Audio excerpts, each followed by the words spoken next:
An exponent is that number in the top right corner above the base number. But what does that mean, and how do we use it? That exponent number refers to how many times we're multiplying out the base number. So, for example, 4 to the power of 3 means 4 times 4 times 4, 3 times.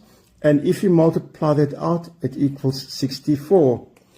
So 2 to the power of 5 with exponent 5 means 2 times 2 times 2 times 2 times 2. There's 5 2's being multiplied out.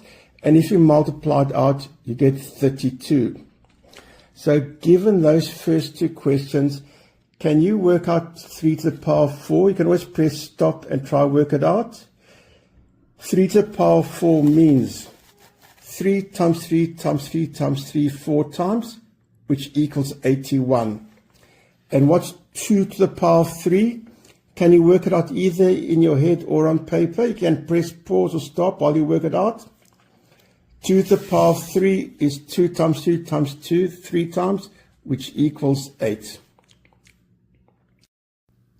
Thank you for watching.